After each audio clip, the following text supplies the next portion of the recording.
Good day everyone! Welcome to my channel. This is Hot Sports Balita.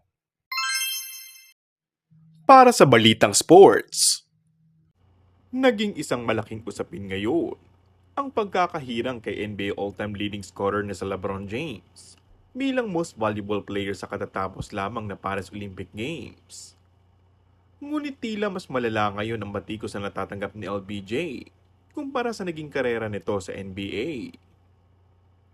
Ayon sa ilang basketball analysts, ay mas deserve daw ni GSW superstar na si Stephen Curry ang nasabing award dahil na rin umano sa pagsalba nito sa Team USA sa naging huling dalawang laban ng kupunan. Ngunit taliwas sa inaasahan ng lahat, ay iba ang naging pananaw ni Curry patungkol kay LeBron. Dahil sinabi nito na si LBJ ang tunay na MVP sa nasabing torneo. Ayon kay Curry, he truly deserves that award and no one else on our team is near that man. He's been our captain since day one and we are truly honored to have him there. Playing with LeBron is exactly how I imagine it. He understands the game at such a high level. He's an all-time great.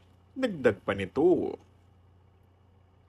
Hindi maikakaila na mas naging solido ang sama ni na Curry at James matapos magsama sa binoong 2024 USA team na kung saan ay makikita ang high efficiency game ng dalawa sa tinaguriang NBA greats. Samantala, hindi lamang si Stephen Curry ang nagpahayag ng paghanga kay LeBron James, kundi pati na rin ang head coach ngayon ng Team USA na si Steve Kerr, na kung saan ay sinabi nito na sobrang proud siya na makoach ang isang LeBron James at personal na makita ang kaibahan nito sa ibang manlalaro. After all these years of coaching against him and trying to figure out how to beat him, I'm a LeBron fan for life pagtatapos nito. Kung bago ka lang sa akin channel ay mag-subscribe at pindutin na rin ang notification bell. Maraming salamat!